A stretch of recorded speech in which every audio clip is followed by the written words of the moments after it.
Le Nouvel Esprit Public, Philippe Meyer, bonjour.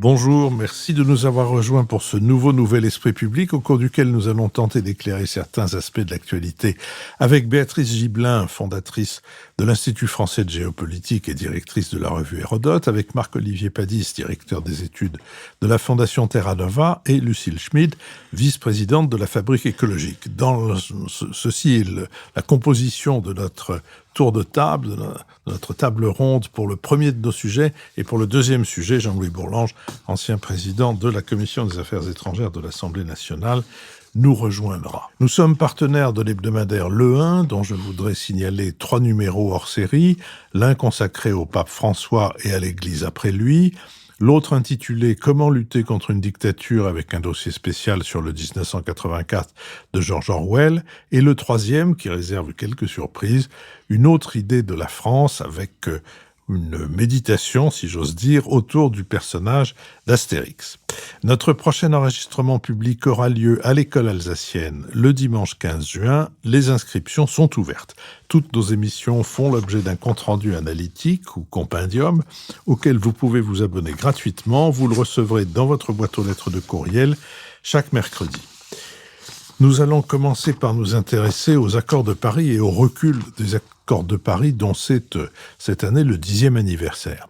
Après avoir clamé « Make our planet great again », rendez sa grandeur à la planète, et promis que son second quinquennat serait écologique ou ne serait pas, Emmanuel Macron s'est montré de moins en moins ambitieux au fil de ses 2 mandats.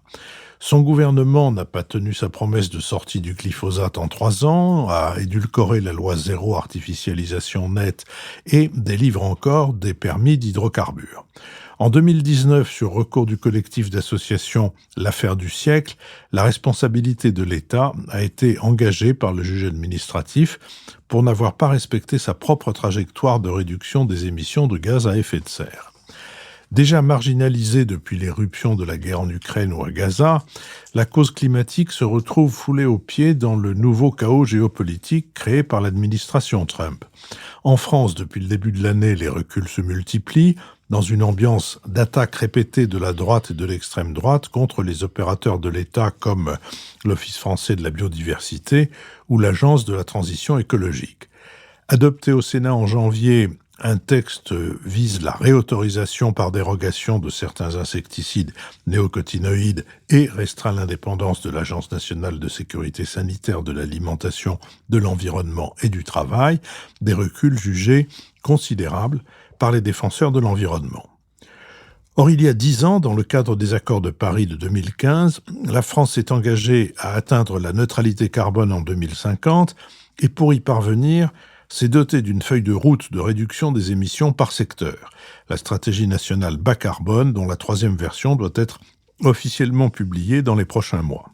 L'objectif, réduire nos émissions brutes de 50% entre 1990 et 2030 en accord avec l'objectif européen, alors que la France doit réduire ses émissions de 4,7% par an en moyenne entre 2022 et 2030, ces dernières n'ont diminué que de 1,8% en 2024 par rapport à 2023, selon le baromètre CITEPA chargé de l'inventaire des émissions de la France. Le compte n'y est donc pas. Selon une enquête de 2022 de l'Organisation pour la coopération et le développement économique, l'OCDE, environ 43% des Français ont une opinion sur le climat qui s'écarte significativement du consensus scientifique, proportion qui excède parfois de plus de 20 points, ce qui est observé dans la douzaine des autres pays à haut revenu, inclus dans l'étude de l'OCDE. Sur cette question, Lucille Schmid. Oui, merci Philippe. On a le sentiment effectivement de vivre on pourrait le dire de manière modérée, une fin de cycle, ou en tout cas une forme de cyclothymie sur les enjeux écologiques. Je voulais rappeler qu'avant l'accord de Paris, lorsque Nicolas Sarkozy avait été élu président de la République en 2007, il avait lancé un Grenelle de l'environnement, et qu'ensuite François Hollande, donc en 2015, avait organisé ce très grand succès diplomatique de la France autour de l'accord de Paris, qui a marqué le premier accord universel sur ces questions climatiques, c'est-à-dire que de l'Arabie Saoudite aux îles Tuvalu, tous les États membres de l'ONU ont signé cet accord. C'était une grande première parce que jusqu'à présent, le Nord et le Sud avaient agi différemment et que la responsabilité du Nord avait impliqué que les pays du Sud soient dispensés d'un certain nombre de disciplines. Ce caractère universel de l'accord de Paris sur le climat, il était vraiment dû à la France puisque l'ensemble de l'appareil diplomatique français s'était mobilisé. On avait mis l'accent sur l'Amérique latine, sur l'Afrique, et ça avait été un moment, d'une certaine façon, où ce que peut être un État écologique avait émergé. C'était aussi un moment où, dans la société française, autour des ONG, mais aussi des collectivités locales, une sorte de consensus s'était dégagé. On est 10 ans après, et encore une fois, c'est la cyclothymie, ou le sentiment d'une fin de cycle qui domine, et ce n'est pas seulement la France, comme vous l'avez dit, c'est, selon le fameux slogan « du local au global », lorsqu'on parle d'écologie, de planétaire, cette fois-ci, c'est du local au global qu'on constate une régression, un backlash, comme on aime à dire aujourd'hui, sur le plan écologique. Alors, à quoi est-ce que cela peut être dû ? Certainement, l'élection de Donald Trump joue un rôle, puisque déjà en 2016, son premier acte politique avait été de sortir de l'accord de Paris, mais je crois que ce qui est important, c'est aussi de dire que c'est une sorte de folie assez meurtrière, puisque l'ensemble des accords, des rapports du GIEC disent qu'en fait, il y a une accélération des dérèglements climatiques et qu'aujourd'hui, nous vivons très concrètement, très visiblement, un problème d'adaptation en France autour des inondations, autour des tempêtes, autour des sécheresses, autour de la disparition des stations de ski. Mais ce que nous voyons, c'est que le fait que la réalité soit visible n'empêche pas cette régression écologique, et ça, c'est un point essentiel sur lequel il faut revenir. Pourquoi cette régression ? Parce qu'aujourd'hui, le récit d'une écologie qui se ferait contre les intérêts du peuple et qui serait portée par une méthode descendante, technocratique, technique, qui en fait ne tiendrait pas compte de la justice sociale, s'est plutôt imposé. Il a été imposé en grande partie aux États-Unis par Donald Trump, autour notamment du fameux slogan « Drill, baby, drill », au fond, tenons compte de notre richesse en hydrocarbures, mais il est aussi porté par le Rassemblement national, par la droite aujourd'hui en France, et par, au fond, une partie de la majorité présidentielle qui estime que à déranger les agriculteurs, à installer des zones à faible émission, à installer le zéro artificialisation net, on va contre une amélioration de la vie, une qualité de vie, et qu'on risque de mobiliser une grande partie de la société, une partie majoritaire de la société, contre l'écologie. C'est sans doute faux. Mais c'est vrai que le langage, en ce qui concerne la manière de défendre l'écologie et la manière de faire la loi, n'a pas été la bonne, je crois qu'il faut le reconnaître, et que cette méthode descendante, consistant par exemple à voter une écotaxe sans en avoir imaginé les conséquences sociales et territoriales au moment du mouvement des Gilets jaunes, a été un problème, que ça a été sans doute réitéré au moment de la loi sur les zones à faible émission ou sur le zéro artificialisation net qui ressort de la loi climat et résilience. Comment trouver la bonne méthode pour articuler écologie et justice sociale, c'est aujourd'hui ce qui est posé. Et il faut se rappeler que l'accord de Paris, c'était un accord diplomatique, un accord en langage diplomatique, dans lequel on ne mobilisait pas les conséquences concrètes des politiques publiques qu'il fallait mener.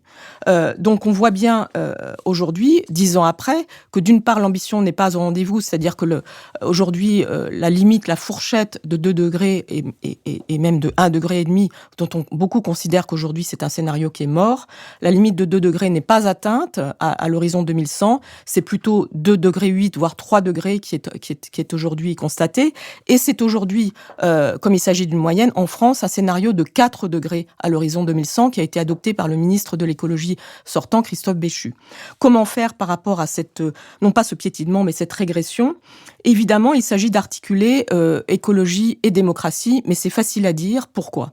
Parce que ça implique d'introduire dans le langage démocratique ce qu'on pourrait appeler un langage plus technique, un langage plus scientifique, le langage de la recherche. Comment est-ce qu'on fait pour faire en sorte d'enrichir la démocratie autour de ce que François Jarige, l'historien, appelle la démocratie technique. Au fond, comment est-ce qu'on introduit cette complexité de la réalité, de la recherche et des sciences auprès du peuple ? Moi, je crois qu'on en est tout à fait capable, mais ça implique de trouver de nouvelles formes démocratiques. La Convention citoyenne pour le climat en avait été un exemple, et ce qui était très intéressant, c'est que les 150 citoyens se sont, entre guillemets, convertis à l'enjeu écologique, mais qu'ensuite, l'installation de cette conversion dans les institutions ne s'est pas faite. Il y avait sans doute des limites méthodologiques, mais on peut saluer le fait que cette convention ait introduit l'idée de la démocratie délibérative, c'est-à-dire d'introduire la possibilité d'un débat en profondeur sur les questions techniques, un peu l'inverse du référendum plébiscitaire. Et puis, le troisième enjeu auquel il faut faire face, c'est évidemment la territorialisation.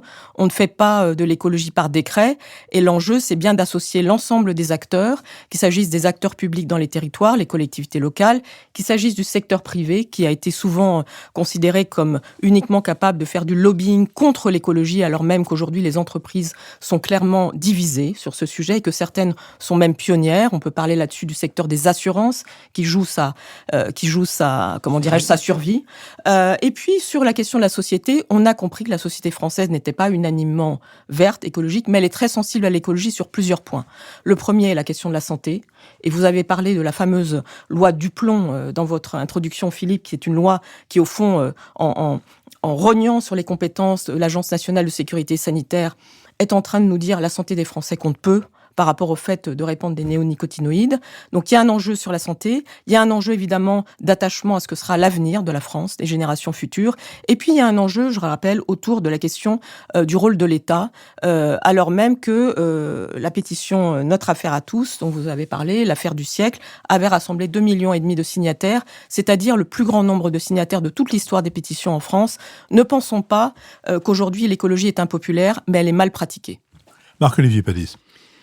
Oui, je crois pour compléter ou aller dans le sens de ce que dit Lucile, une des difficultés qu'on rencontre, c'est qu'aujourd'hui, on est dans le dur. C'est-à-dire et c'est ça dont les ménages se rendent compte. C'est-à-dire, on ne dit plus, maintenant, il faut se préparer pour 2035, 2040, 2050. C'est-à-dire, c'est maintenant.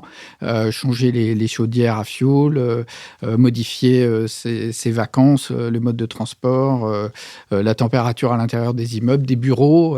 Il y a déjà des entreprises qui ont vraiment bloqué, par exemple, la température intérieure des bureaux à 18. Et les gens se rendent compte vraiment que c'est des changements.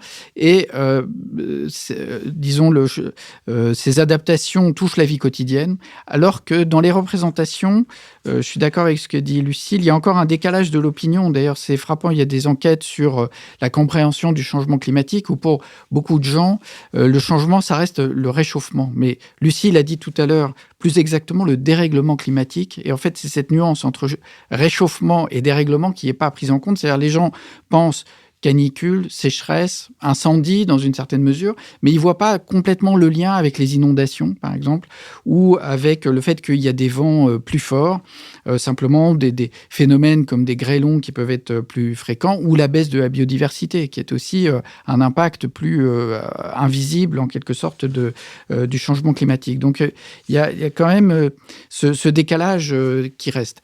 Sur la régression, il n'y a pas que, disons, Trump d'un côté et le niveau français, il y a aussi le niveau européen, où on a vu une certaine régression, puisque la précédente mandature du Parlement, il y avait un projet important, le Pacte vert, le Green Deal, qui est en partie remis en cause à l'échelle européenne, notamment parce que le rapport de force au sein du Parlement européen a évolué avec l'arrivée de davantage de députés d'extrême droite et des 3 groupes parlementaires d'extrême droite, et la tentation du parti conservateur dominant au sein du Parlement européen, le Parti populaire européen, de démontrer qu'il est capable de trouver une alliance alternative à son alliance historique avec les sociodémocrates.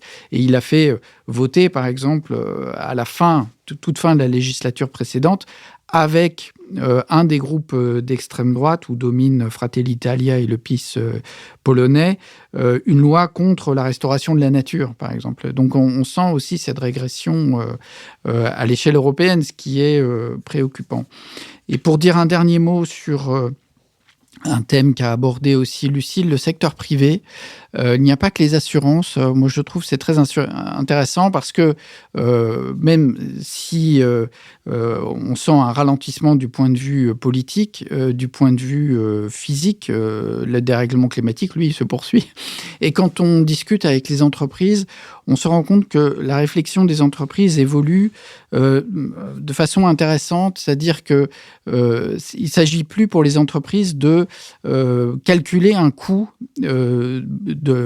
un coût financier ou un coût opérationnel, non, un coût financier dans leur activité. Parce que c'est très, très compliqué d'intégrer dans le modèle d'activité des entreprises l'évolution du dérèglement climatique, notamment parce que les impacts territoriaux, on ne sait pas localement ce que ça va donner exactement. Si vous êtes une entreprise de logistique et que vous voulez construire un hangar, vous ne savez pas si le problème que vous allez avoir dans 10-15 ans, c'est davantage un problème de canicule et donc il faut mettre de l'aération, ou est-ce que c'est un problème de vent qui va toucher la structure, ou est-ce que c'est un problème de sol avec les rétractations argileuses, ou est-ce que c'est un risque d'incendie ou d'inondation. Donc c'est très difficile à anticiper. Mais ce qui est sûr pour les entreprises, c'est que le risque maximum, c'est l'interruption de l'activité.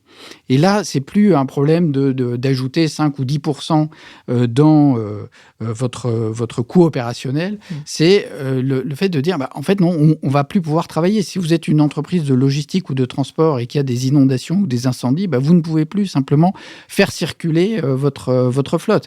Et donc, votre activité s'interrompt.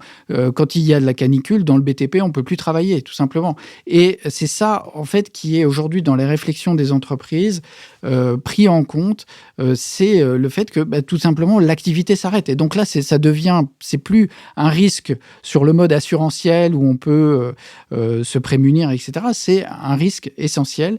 Et par conséquent, même s'il y a le lobbying de l'industrie automobile qui s'est mal préparé, et puis le monde agricole qui est un problème, je dirais, à part, beaucoup d'entreprises, en fait, continuent à prendre en compte ces évolutions et à se préparer.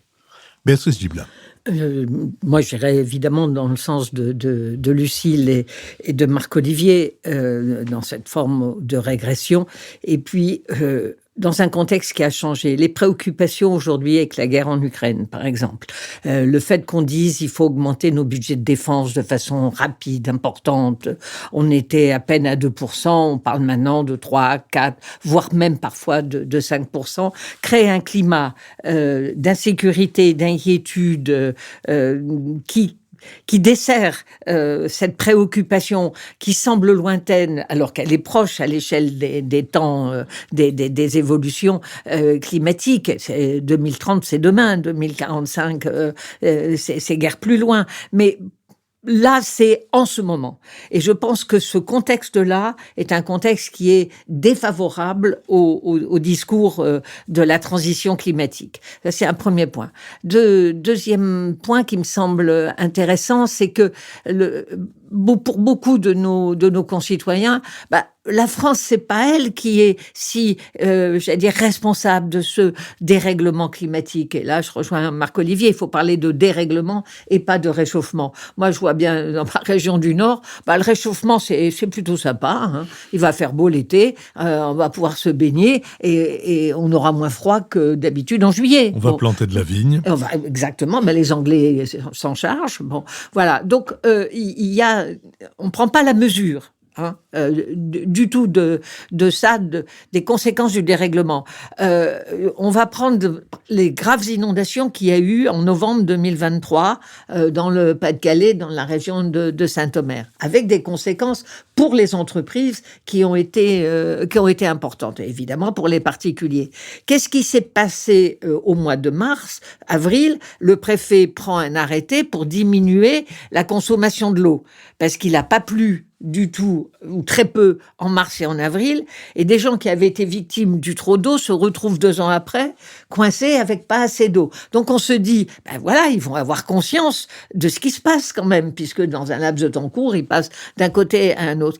C'est pas si simple que ça.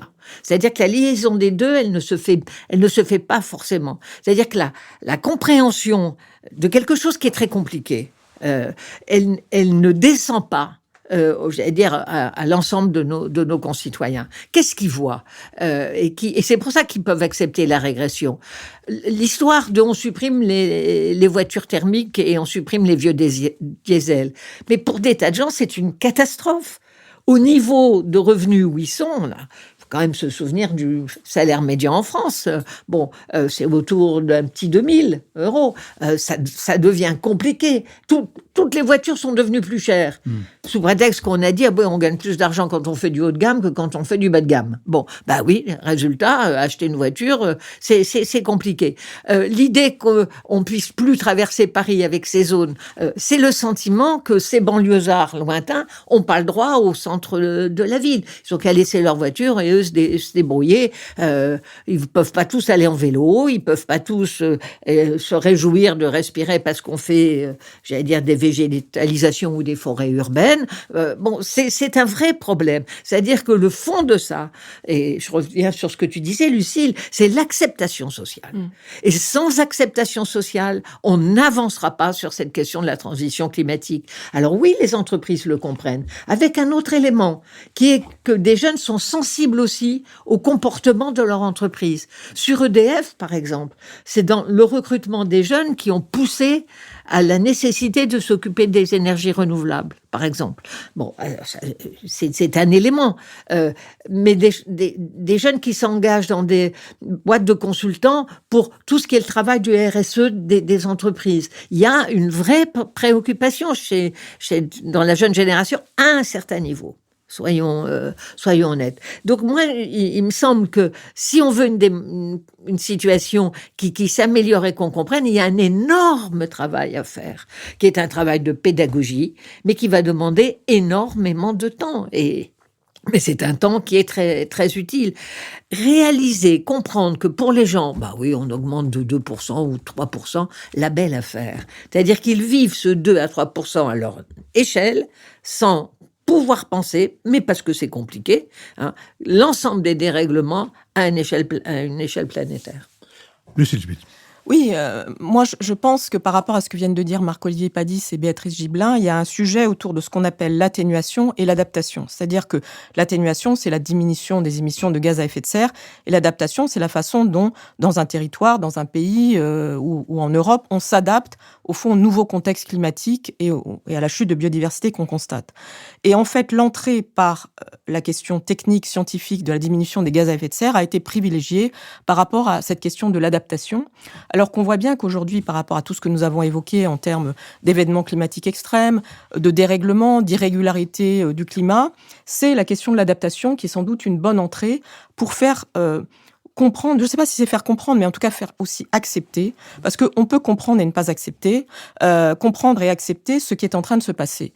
Moi, j'ai eu une discussion assez intéressante avec quelqu'un qui s'appelle Alexandre Florentin, qui a réalisé pour la ville de Paris un rapport Paris à 50 degrés, avec l'idée qu'au fond, nous étions menacés. Vous savez que Paris est une des villes les moins adaptées en fait au dérèglement climatique, et la menace des îlots de chaleur est très forte.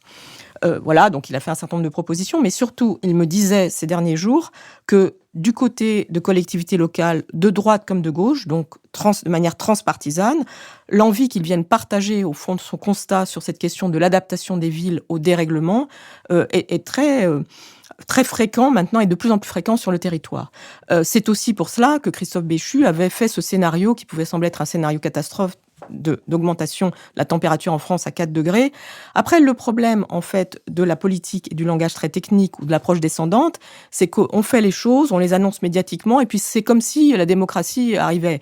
Ben non, c'est pas du tout comme ça, en fait, ce qu'on vient de dire et ce que nous dit Béatrice Gibelin, c'est qu'il y a un élément pour mettre en relation des événements entre eux, et ensuite, il y a aussi à proposer des solutions. Moi, je me rappelle que dans le Dunkerquois, ce qui a été dit, c'est quand même que c'était de la faute des écologistes parce qu'on n'avait pas curé les canaux, qu'il y avait eu des inondations. Donc on est parfois dans une approche millénariste, et cette approche millénariste est évidemment reprise, instrumentalisée par une forme de populisme qui n'est plus propre au Rassemblement national, mais qui est aussi reprise par une grande partie de la droite. Je voudrais terminer en disant une chose sur les agriculteurs, puisqu'on est à un moment où, en fait, c'est au nom des agriculteurs qu'un certain nombre de régressions écologiques sont portées. Ça a été le cas quand Gabriel Attal était Premier ministre, puisque dès son arrivée comme Premier ministre, elle a eu affaire à une bronca des agriculteurs par rapport à ce qui pouvait être la modification, en fait, du régime des pesticides, etc. Et il a répondu en lâchant beaucoup de choses sur ces questions de lien entre santé et environnement. On continue à être dans cette dynamique de régression, je ne sais pas comment le dire, au nom du fait que les agriculteurs sont nourriciers, qu'il s'agit de l'histoire de la France et de la souveraineté alimentaire de notre pays. Et donc, par rapport à tout cela, en fait, il y a une manière de poser le débat qui est une manière fausse. Le sujet, c'est que les agriculteurs sont en première ligne lorsqu'il s'agit de subir les dérèglements climatiques, qu'ils ont des charges d'adaptation extrêmement fortes, que leur productivité est en train de chuter, que l'INRAE estime qu'aujourd'hui, on a tellement épuisé les sols que si on continue avec le même modèle productif, en fait, on produira de moins en moins. Et donc, il faut organiser une transformation de notre modèle agricole, mais ça, ce n'est pas discuté, où on ne met pas l'argent sur la table. Et donc, on est dans une situation aujourd'hui où, face aux nécessités de la transformation, la question du déficit budgétaire, des contraintes, plus le contexte géopolitique dont parlait Béatrice, joue contre la possibilité d'avoir ce débat sur l'écologie et surtout de mettre sur la table les moyens d'organiser la justice sociale. Moi, je trouve que la question des agriculteurs est emblématique aujourd'hui de l'empêchement dans lequel on se trouve de vraiment porter la transformation écologique. C'est pas seulement la société qui est au pied du mur, c'est aussi l'État et les acteurs publics qui sont au pied du mur sur les choix à faire. Je vous remercie. Comme je l'ai annoncé tout à l'heure, Jean-Louis Bourlange nous a rejoints et nous allons nous intéresser maintenant à la politique de Netanyahou et à l'isolement d'Israël. Durant la tournée de Donald Trump dans le Golfe à la mi-mai, le Premier ministre israélien a paru isolé et pris de court par les décisions du président américain de lancer des pourparlers avec l'Iran sur le nucléaire, de négocier directement avec le Hamas la libération d'otages israélo-américains, de conclure un cessez-le-feu avec les houthistes yéménites et de lever les sanctions américaines sur la Syrie. Le 19 mai, Benjamin Netanyahou a annoncé qu'Israël allait prendre le contrôle de tout le territoire de la bande de Gaza en lançant l'opération Chariot de Gédéon. L'armée israélienne a depuis intensifié ses opérations dans l'enclave palestinienne, faisant des centaines de morts, dont une majorité de civils. Le plan du gouvernement israélien, qui suppose de raser ce qui reste de Gaza, de parquer une population affamée dans une petite portion de l'enclave et de la soumettre à un système militarisé de distribution d'aide humanitaire, a suscité une indignation générale dans la communauté internationale, y compris de la part de capitales occidentales proches d'Israël. Quelques 39 pays ont déposé un recours devant la Cour internationale de justice de La Haye. Le président français et les premiers ministres britanniques et canadiens ont prévenu qu'ils ne resteraient, je cite, pas les bras croisés devant les actions scandaleuses du gouvernement israélien. 22 pays ont aussi exigé d'Israël une reprise complète de l'aide à la bande de Gaza immédiate, demandant qu'elle soit organisée par les Nations Unies et les ONG. Sous la pression, après 2 mois et demi de blocus humanitaire, Benjamin Netanyahou a autorisé quelques camions transportant des médicaments et de la nourriture pour enfants à pénétrer dans la bande de Gaza, un geste minimal, loin de répondre aux besoins. Le 20 mai, la Commission européenne a déclaré qu'elle allait entamer un processus de révision de l'accord d'association de l'Union européenne avec Israël, dont l'article 2 évoque le respect des droits humains qui pourrait aboutir à la suspension des relations commerciales favorables à Tel Aviv. La chef de la diplomatie européenne, Kaja Kallas, a annoncé, je cite, qu'il existe une forte majorité en faveur du réexamen de l'article 2 de notre accord d'association avec Israël. Nous allons donc nous lancer dans cet exercice. La mort de 2 employés de l'ambassade d'Israël aux États-Unis, tués devant le musée juif de Washington, a renforcé un sentiment d'isolement en Israël et la crainte de devenir un État paria. Le 23 mai, le Conseil de l'Europe a estimé que les actes dans la bande de Gaza, je cite, vont dans le sens d'un nettoyage ethnique et d'un génocide. Lundi, le chancelier allemand Friedrich Merz a menacé le gouvernement Netanyahou de ne plus continuer à le soutenir en raison de l'intensification de l'offensive de l'armée israélienne à Gaza.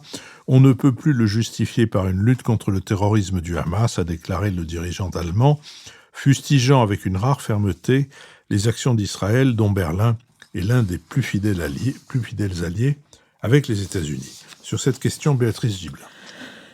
Philippe vient de retracer dans sa présentation le basculement dans lequel Israël semble se trouver. C'est-à-dire qu'après la sidération du massacre du 7 octobre 2023, il y avait effectivement un soutien à Israël et dans sa légitimité à se défendre, qui était majoritaire, massif.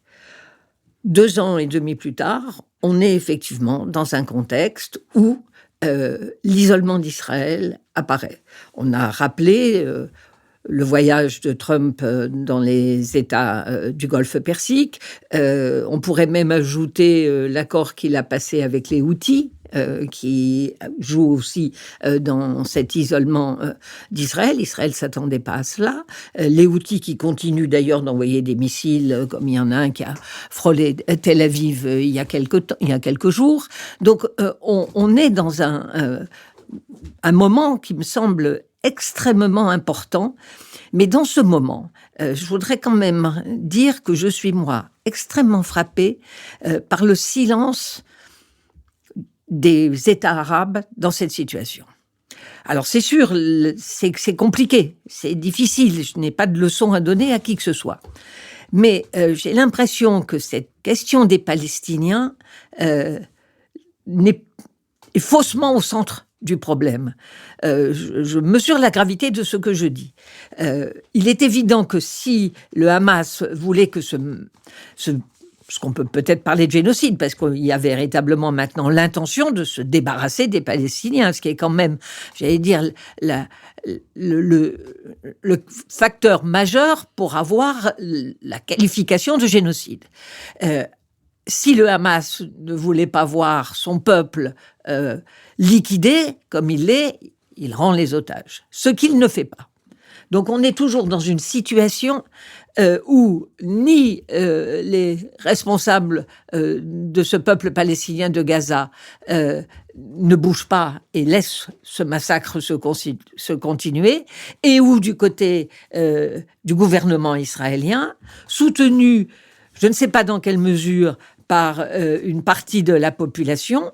Il y a évidemment les familles des otages qui n'attendent qu'une chose, c'est qu'on leur rende, y compris leurs morts, et pas les quelques dizaines de vivants. Je crois qu'il y en a encore à peu près 20, entre 20 et 30, sans doute. Bon, mais pas seulement. Parce que je pense qu'il y a une prise de conscience aussi en Israël, c'est qu'aujourd'hui, la politique du gouvernement israélien, sans doute liée à l'extrême droite la plus radicale, comme elle n'y a jamais eu dans ce pays depuis sa création, amène à une remise en question fondamentale des valeurs humanistes que devait incarner et qu'a incarné longtemps Israël. Donc c'est un moment qui est extrêmement important. Et il est évident que l'assassinat de ces deux jeunes juifs qui viennent de se produire à Washington permet d'une certaine façon, de ressouder sur l'idée on est menacé par un antisémitisme violent et on doit se protéger et on doit se défendre face à ça. On est menacé. Je crois que c'est un moment absolument essentiel de ce qui risque de se passer peut-être dans l'avenir d'Israël. Il est possible, et je le dis avec, inquiétude, il est possible que cette situation dramatique des Palestiniens n'ait guère de conséquences, dans la mesure où les Palestiniens n'étant soutenus réellement par personne, on prend des positions, on fait des déclarations, mais il ne se passe rien. On n'est pas prêt à intervenir autrement que par des pressions diplomatiques. Je le redis, le monde arabe, les grands responsables des États arabes ne se mobilisent pas pour la défense des Palestiniens. Et je suis profondément inquiète sur ce qui risque de se passer, non pas dans une déflagration mondiale, ça je ne crois absolument pas que c'est ça qui va se passer, mais une situation de danger et d'inhumanité extrêmement préoccupante. Marc-Olivier Padis. Oui, pour résumer la situation à laquelle est confronté Israël, je reprendrai une expression d'un expert militaire israélien qui disait « Ce que nous gagnons en résultats militaires à Gaza, nous le perdons en sécurité nationale ». Et je pense que c'est une bonne analyse des risques que la politique de Netanyahou fait peser à la sécurité nationale israélienne, dans la mesure où cette politique choisie de Netanyahou isole, comme on l'a dit, Israël sur la scène internationale, affaiblit Israël en interne, puisque Netanyahou est quelqu'un qui a énormément polarisé le pays et que le pays est très, très divisé. Il laisse s'exprimer des voix extrémistes qui ont des rhétoriques génocidaires.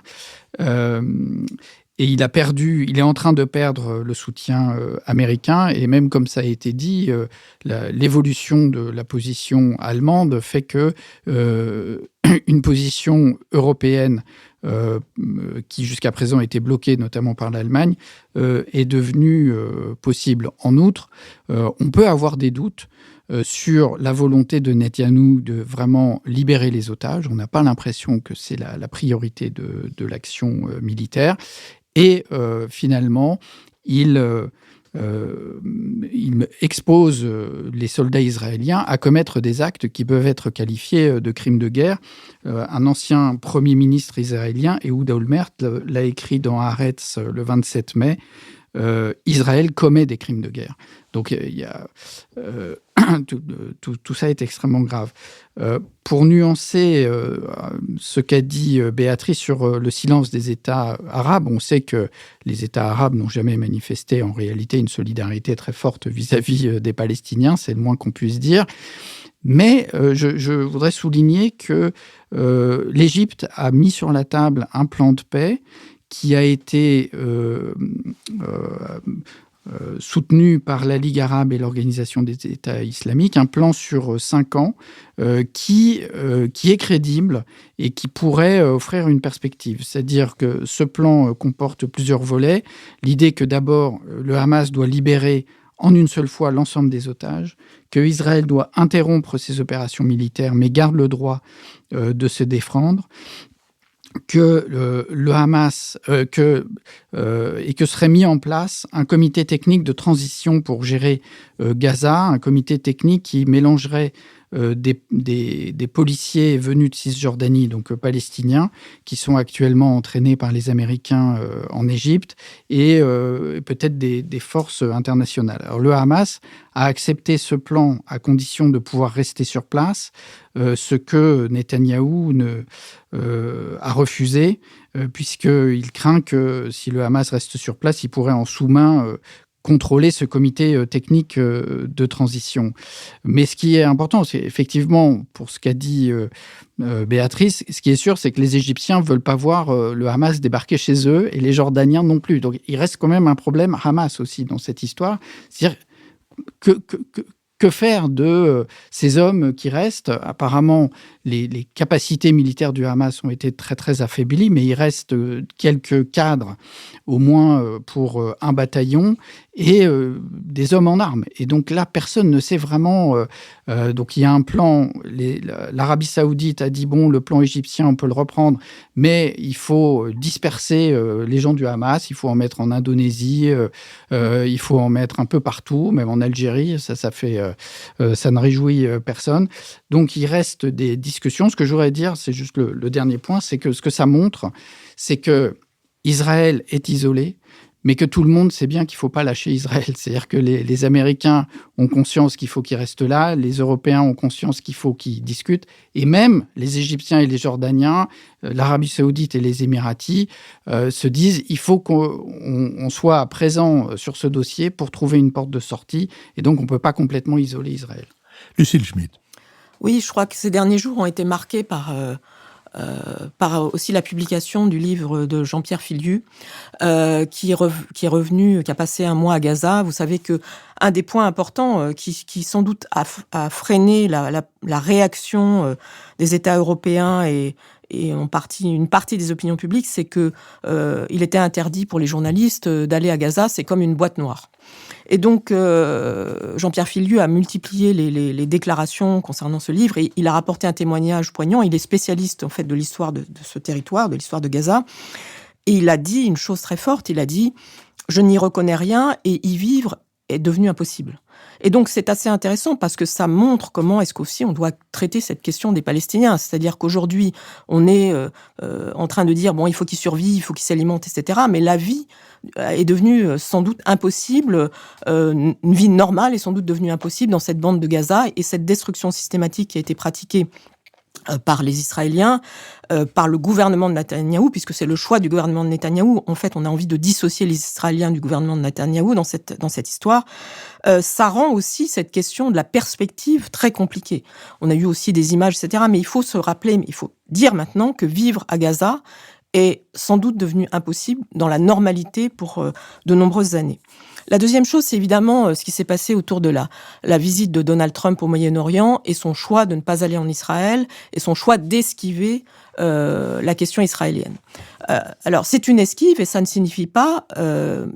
ça peut signifier en creux désavouer Netanyahou, mais ça ne signifie pas le désavouer complètement, et ça signifie tout simplement dire j'ai d'autres sujets en tête, America First, etc. Et on voit bien que l'une des difficultés auxquelles on fait face aujourd'hui, c'est le fait que ce n'est pas seulement de la scène politique israélienne et des questions intérieures que peut venir la solution. Gaza, c'est une question internationale, ça concerne l'ONU, ça nous concerne. Et donc, comment est-ce qu'on articule cette question de la politique intérieure israélienne et de la façon dont on peut organiser une solution internationale? Surtout si Donald Trump choisit d'esquiver les choses en regardant ailleurs, en disant qu'il va négocier avec l'Iran, en disant qu'il va négocier avec les Syriens, etc. Donc, cette esquive de Donald Trump, c'est aussi quelque chose de très préoccupant par rapport à ce que disait Béatrice Gibelin sur l'attitude des États arabes. L'Arabie saoudite préfère effectivement garder sa relation bilatérale forte avec les États-Unis que s'occuper des Palestiniens. Et le fait de regarder ailleurs continue à être, à mon avis, une question. Alors, il y a le sujet des Européens qui disent qu'ils vont renégocier l'accord de partenariat avec Israël. Il y a, comme le disait Marc-Olivier Padis, l'évolution du chancelier allemand. Tout ça, ce sont des évolutions, mais qu'est-ce que ça signifie en termes de gestes concrets? On a du mal à y voir quelque chose. Et ce qui est intéressant, c'est que ce sont davantage les opinions publiques qui ont conduit, à mon avis, les gouvernements à évoluer, que ce ne sont réellement les chefs d'État ou de gouvernement qui ont évolué eux-mêmes. Je pense que la position de Delphine Orweiler ou d'un certain nombre d'intellectuels juifs aujourd'hui en France ont aussi marqué un moment de bascule. Un certain nombre de juifs français se disent aujourd'hui que soutenir de manière inconditionnelle le gouvernement israélien, c'est condamner Israël comme démocratie. Jean-Louis Bourlange. Oui, Dominique Moïsi parlait de suicide moral d'Israël. Je crois que l'expression est très juste. Moi, je partirais de la condamnation complètement aberrante des Européens après l'attentat de ces deux jeunes juifs, attentat terrible, avec en plus de jeunes gens qui allaient se marier, enfin tout était réuni pour susciter le maximum de compassion, et la mise en cause très très violente des Européens en général et de la France en particulier par Netanyahou. Parce que je crois que c'est l'expression d'une assez profonde panique de la part du Premier ministre israélien, qui sent que, en fait, les soutiens fondamentaux qui étaient les siens lui échappent. Alors évidemment, c'est toujours facile de taper sur l'Europe parce que c'est le maillon faible. Comme c'est d'ailleurs le point commun avec Trump, qui tape aussi sur l'Europe parce que c'est le maillon faible. On est séparés, bavards, velléitaires, et tout ça est très facile. Il y a évidemment aucune sorte de justification à ce qu'un attentat commis à Washington contre deux juifs par un citoyen américain ait le moindre rapport avec la condamnation de la politique de Netanyahou par un certain nombre d'États européens. Mais en revanche, il y a un lien très fort entre cet attentat et la politique de Netanyahou.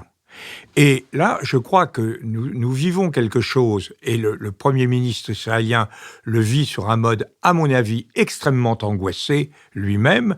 Nous vivons le moment où la politique de toujours, pas seulement depuis le 7 octobre, la politique de toujours de Netanyahou montre son impasse, s'enferme dans une impasse absolument totale. Moi, après le 7 octobre, j'avais dit à l'Assemblée nationale que c'était effectivement, ceci était l'horreur du Hamas est évidente. Mais le Hamas, c'est nos ennemis. Netanyahou, l'Israël, c'était notre ami. Donc on ne juge pas, on ne parle pas de la même manière de ses ennemis et de ses amis. Et j'avais dit que, en fait, c'était l'aboutissement d'une volonté claire et systématique du gouvernement israélien de M. Netanyahou de valoriser le Hamas. C'est lui qui a semé vraiment les graines de cette violence. Et ensuite, il a refusé, en réalité, toute approche, parce que son attitude était dictée par le refus d'avoir une autorité, un État, mais avant même un État, une véritable autorité palestinienne sur la Cisjordanie et sur Gaza. Bon, et il n'en est pas sorti. Et il a engagé une guerre dont il était clair depuis le début. Je me rappelle avoir eu des conversations pénibles, d'ailleurs, avec le président de la Knesset, autour de Madame Braun-Pivet, en disant, mais nous vous demandons une chose, quels sont vos buts politiques?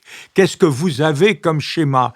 Et alors, c'était un vide complet, des niaiseries qui nous étaient sorties, et un refus absolu de poser le problème. Or, Clausewitz le montre bien, c'est l'objectif politique qui permet de modérer la violence. Passer de la guerre absolue à la guerre réelle, c'est faire introduire des raisonnements politiques. Voilà ce que je veux, voilà ce que ça me coûte, voilà ce que ça me rapporte, et c'est ça qui balise, qui limite, qui encadre l'usage de la violence. Quand vous n'en avez pas, la violence est effectivement illimitée. Et moi j'ai toujours pensé depuis le début que l'objectif était de détruire la population de Hamas, effectivement et de Cisjordanie, d'ailleurs, de la faire partir, les Cisjordaniens en Jordanie, les Gazaouis en Égypte et Grand Israël pour les Israéliens. C'était ça le projet, c'était ça l'idée.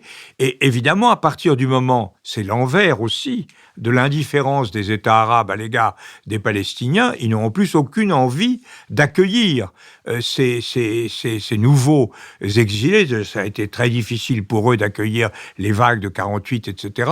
Ils n'ont aucune envie de recommencer. Et donc, à ce moment-là, la destruction physique est la seule solution. Alors, on ne va pas utiliser des moyens chimiques, mais en revanche, le bon vieux système du siège, en affamant les populations, en leur refusant le soin, ça donne quelque chose. Et là, il se produit quelque chose de tout à fait évident, c'est que l'ensemble des alliés d'Israël, ceux qui ont cru en Israël, ceux qui ont voulu voir dans Israël la juste compensation, et évidemment compensation très, très partielle, de toutes les souffrances et de tous les massacres subis par les Juifs, notamment dans la Seconde Guerre mondiale, ceux-là découvrent que ça ne va pas.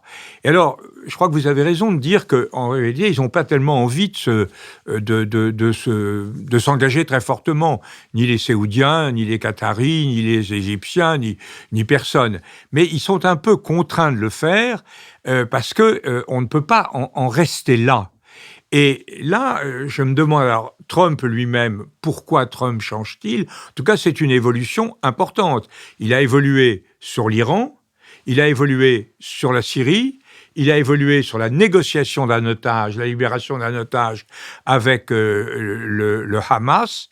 Il a évité d'aller en Israël et de rencontrer le Premier ministre israélien quand il a fait sa tournée au Moyen-Orient. Tout ça marque une sérieuse prise de distance. Et sans doute, ça s'explique par le fait que Trump, qui est un homme de violence, n'est pas un homme de guerre. C'est assez paradoxal. Il est très attentif aux enfants. En plus, il parle toujours, notamment dans l'Ukraine. En Ukraine, il évoque alors les massacres qui ont été faits d'enfants. Ça lui paraît quelque chose d'horrible. Et on ne peut pas évidemment oublier qu'il y a la course au prix Nobel, qui est certainement quelque chose que auquel son ego aspire avec beaucoup de force. Donc, il est quand même distancé. Donc, la solution, c'est évidemment la seule solution politique, c'est de faire naître, disons, une autorité palestinienne, une véritable autorité. Ça passe par Israël. Netanyahou n'en veut à aucun prix, mais on peut se demander si les jours électoraux et d'hommes libres d'ailleurs, par voie de conséquence, de M. Netanyahou ne sont pas relativement comptés. Dans 1 an et demi, il y aura forcément des élections en Israël, et je pense que les Israéliens sont de plus en plus conscients, indépendamment même de la question des otages, du fait que la direction prise par Netanyahou, Benjir, Smotrich et les autres est une totale impasse morale, politique, humaine pour Israël. Donc je crois que c'est d'Israël qu'on peut espérer je ne dirais pas le salut, mais en tout cas une réorientation profonde, mais 1 an et demi, c'est une éternité. Béatrice Gibelin. Oui, ce qui irait dans le sens de ce que les dernières paroles de Jean-Louis Bourlanges, c'est effectivement, moi j'avais lu qu'une majorité des Israéliens sont pour l'arrêt de la guerre. Et ils veulent que la guerre s'arrête et s'arrête au plus vite. Et qu'ils sont, pour une grande partie d'entre eux, assez bouleversés par effectivement ce qu'ils savent de ce qui se passe à Gaza. Alors bien sûr, les journalistes ne peuvent pas y aller et c'est fermé, mais chacun sait qu'aujourd'hui, quand on veut savoir, on peut savoir. Et les Israéliens ont parfaitement les moyens de se renseigner et de savoir. Et j'avais lu aussi qu'à peu près la moitié des réservistes ne veulent plus répondre à l'appel. Donc ce sont des signes importants qui montreraient qu'effectivement il y a une réaction citoyenne israélienne consciente de la gravité des actes de leur gouvernement sur, l'essence même de ce que était Israël et de ce pourquoi soit ils ont rejoint ce pays, soit ils le défendent tant que ça. Mais je reviens quand même sur cette question des Palestiniens parce qu'elle est fondamentale. Jean-Louis Bourlanges a expliqué qu'au fond, c'était Israël choisissait la politique classique du siège, d'affamer et donc de la mort. Et on sait que les Égyptiens ne veulent pas des Gazaouis. Les Égyptiens étaient contents de se débarrasser de Gaza parce qu'ils ont eu longtemps le contrôle de Gaza, la charge de Gaza. Et quand Israël est intervenu sur Gaza, ils ne se sont pas battus pour garder Gaza. Ça, c'est quelque chose qui est... Ils ont refusé. Exactement. Et c'est tout à fait essentiel. Et quand même, je maintiens que les États arabes, en particulier ceux de la région, n'ont pas fait pression sur le Hamas, n'ont pas fait pression pour qu'ils rendent les otages, n'ont pas fait pression pour que ce massacre s'arrête. Et c'est ça qui me préoccupe vraiment énormément. On voit toujours, et on a raison, on voit toujours la focale sur Israël dans ce qui est effectivement, on peut, je crois, qualifier de génocide aujourd'hui si ça continue comme ça.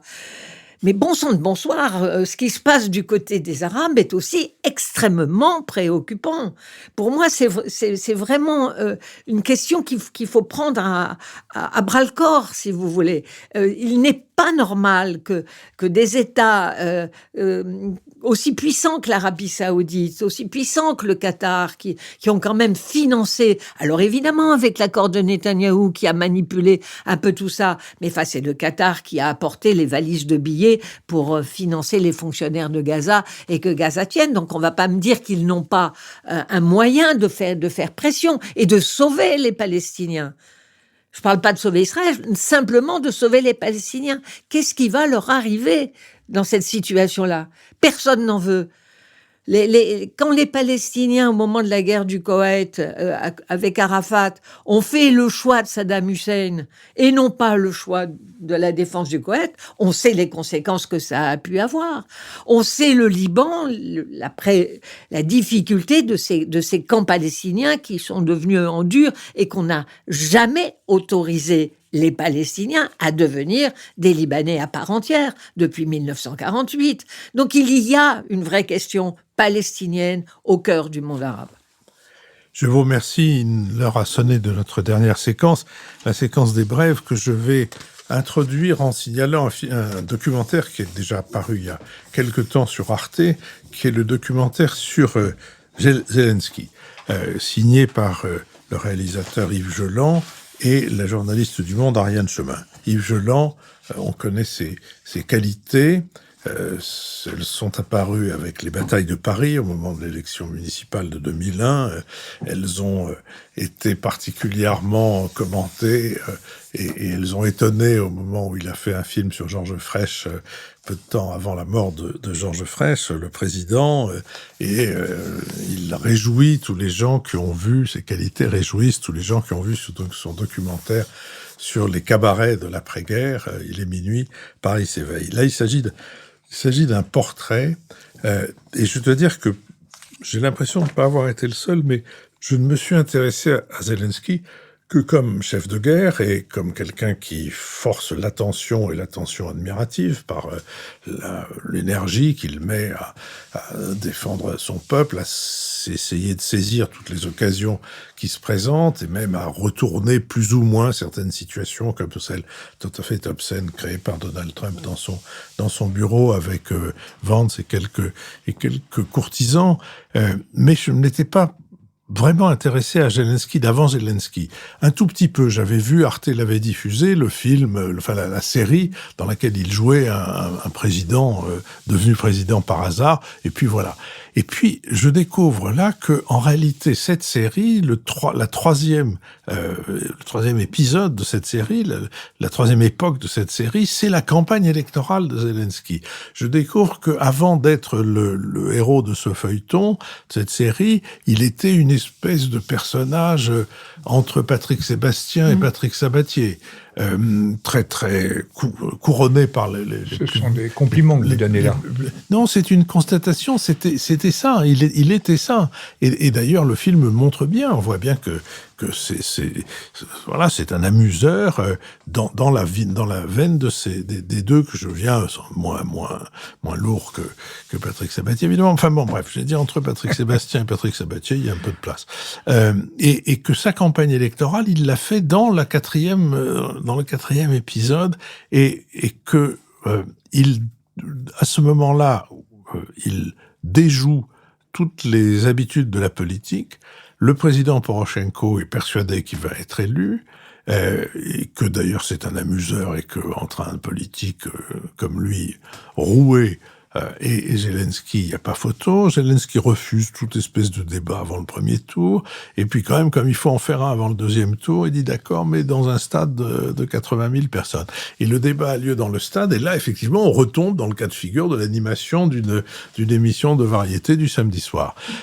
Voilà, tout ça, je n'en tire pas de conclusion particulière. Je te dis simplement que j'espère que ça n'est pas l'inauguration d'un mode de faire de la politique qui va se répandre à peu près partout, et j'espère que Patrick Sabatier ni Patrick Sébastien ne seront pas candidats aux prochaines élections présidentielles, mais en tout cas, je pense que c'était une très bonne idée que de faire ce film et qu'il est très bien fait. On peut le voir, bien sûr, sur les rediffusions d'Arte, qui sont d'ailleurs très souvent assez riches, qu'il s'agisse de fiction ou de documentaire. Marc-Olivier Padis. Oui, j'ai regardé aussi ce documentaire avec beaucoup d'intérêt, où on voit aussi que Zelensky a été très présent à la télévision russe, notamment dans une émission de variété russe, et donc il a vécu à Moscou, et donc ça éclaire et aussi. qu'il a dû apprendre l'ukrainien assez tard. Oui, et maintenant, il ne parle plus que l'ukrainien, donc c'est vraiment très intéressant. Moi, je vais changer complètement d'univers en recommandant le dernier roman de Chimamanda Ngozi Adichie,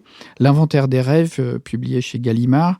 On attendait depuis 12 ans le nouveau roman de cette romancière nigérienne et américaine. Après le succès d'Americana et ces deux autres très beaux livres, L'Hibiscus pourpre et L'autre moitié du soleil. Il n'y a pas vraiment d'intrigue dans ce livre, pas de dénouement, pas de retournement. C'est trois amies, trois femmes, qui vivent entre le Nigeria et les États-Unis, qui ont une vie professionnelle très, très active et une vie sentimentale beaucoup plus chaotique, et qui se retrouvent à cet âge très particulier où la question de la maternité devient absolument décisive, avec la pression des familles africaines pour fonder une famille et avoir des enfants, se demander s'il faut adopter parce que c'est peut-être trop tard, est-ce qu'on va trouver le bon compagnon. C'est toutes ces questions que ces trois amis se posent en discutant, beaucoup de conversations, de dialogues, de portraits. Et puis un quatrième personnage qui est l'employé de maison d'une des trois, qui s'appelle Kadiatou, mais qui en fait vit aux États-Unis la même histoire que Nafissatou Diallo, dont on se souvient pour l'événement qui s'était passé avec Dominique Strauss-Kahn. Et donc, cette histoire qui vient s'entremêler donne à la fois 4 portraits de femmes et 4 histoires croisées des relations entre l'Afrique et l'Occident, les États-Unis, la circulation mondiale des personnalités et des passions. Donc c'est un roman très réussi. Béatrice Gibelin. Moi, je vais parler du dernier ouvrage de Frédéric Ancel, qui est « La guerre mondiale n'aura pas lieu ».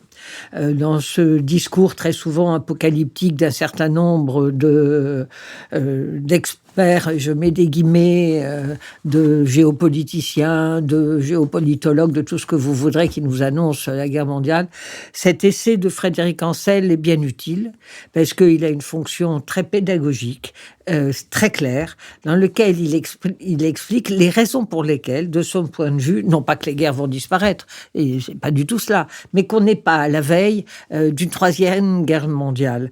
Et je trouve que c'est un travail, alors pour le coup, c'est un vrai travail de raisonnement géopolitique, où il ne se laisse pas emballer par émotion ou sentiment, où il passe véritablement au crible un certain nombre de situations.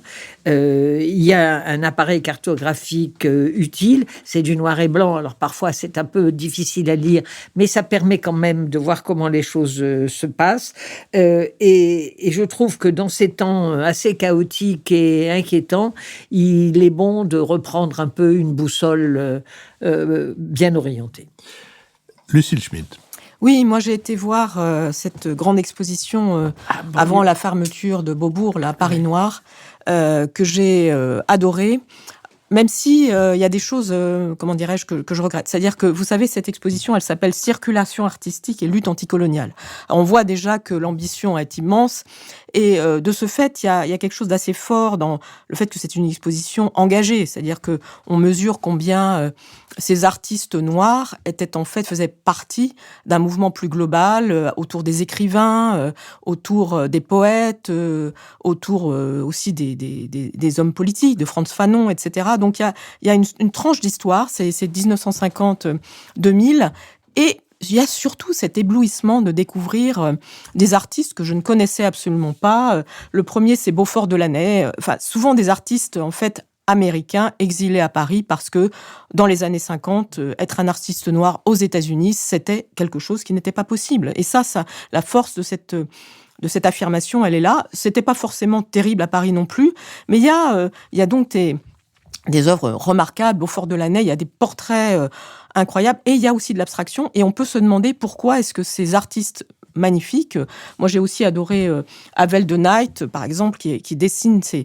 fait des portraits de jeunes hommes incroyables, souvent, d'ailleurs c'est l'homosexualité qui faisait que être noir et homosexuel dans les années 50 aux États-Unis, c'était quand même très très très difficile, et donc on découvre aussi comment on peut venir à Paris et par ailleurs rester un artiste qui vit à Paris, qui a une capacité d'être artiste à Paris, mais qui ne sera pas un grand artiste à Paris. Donc moi, je trouve qu'il y a aussi un enjeu de responsabilité politique important. Un petit regret, c'est que c'est un accrochage thématique et du coup, par exemple, si vous aimez Beaufort de Lanay, ma grande découverte, vous êtes obligé de faire toute l'exposition puis de revenir. Mais allez-y, c'est une exposition qui fait date. Je ne sais plus quel noir homosexuel disait « Quand tu es noir, tu n'as pas besoin de le dire à ta mère ».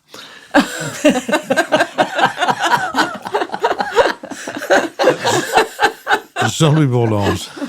Oui, moi je voulais simplement verser une larme de plus sur le destin, la dérive de l'institution parlementaire française. Certes, je pense que ce qui a été fait sur la fin de vie est assez exemplaire. D'ailleurs, Monsieur Falorni, avec lequel je ne suis pas d'accord sur le fond, a été, je crois, exemplaire de rigueur et d'intelligence dans la conduite de ce débat. Mais ceci contraste avec l'opération, et je crois qu'il faut quand même la démonter, l'opération qui s'est produite autour de la lutte entre les défenseurs des abeilles et les défenseurs des betteraviers sur l'interdiction, la réémergence de produits qui avaient été condamnés.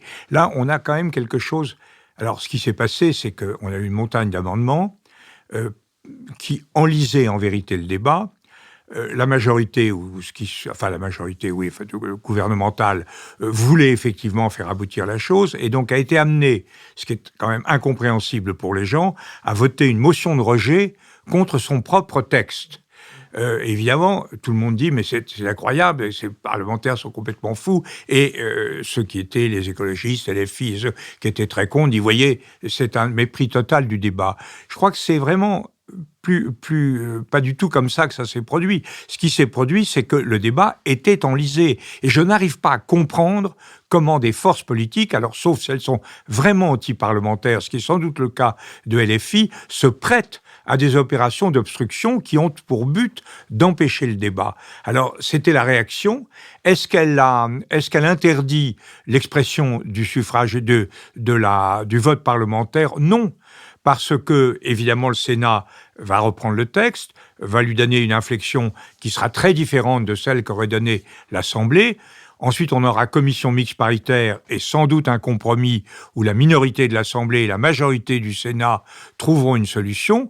Mais si ce compromis ne plaît pas à la majorité de l'Assemblée, elle le rejette en séance plénière. C'est pas du tout. La commission mixte paritaire n'a pas le dernier stade. Donc je dis, mais véritablement, je dis à mes anciens collègues, notamment ceux de LFI, mais arrêtez d'empoisonner systématiquement la délibération parlementaire. C'est ce que la démocratie a de plus beau, de plus net, de plus parfait, à partir du moment où c'est assumé dans la dignité et le respect de l'autre. Je vous remercie. Je remercie Sophie Jacquin, avec qui cette émission a été préparée, Benoît Carré, qui va en assurer le compendium, le compte-rendu analytique, Nicolas Tourneau et Olivier Magloire, qui veillent respectivement au site et aux questions qui tournent autour des plateformes de financement. Adrien Beccaria a enregistré cette conversation pour le studio L'Arrière-Boutique. Julien Neuville et Nouvelles Écoutes en sont les producteurs. Je vous donne rendez-vous la semaine prochaine pour une émission, c'est donc le dimanche de Pentecôte, c'est une émission thématique consacrée à l'Église catholique avec comme invité Daniel Hervieux-Léger, sociologue et spécialiste de ces questions. Cette émission est déjà enregistrée, ce qui fait que je peux me permettre de vous en recommander l'écoute. Je pense que peu d'analyses, et Marc-Olivier Padis, qui faisait partie du panel de la conversation avec Daniel Hervieux-Léger. C'est un club de talent. Je crois que peu d'analyses sont aussi substantielles et aussi intéressantes que celles que Daniel Hervieux-Léger nous proposera la semaine prochaine. Merci et à la semaine prochaine.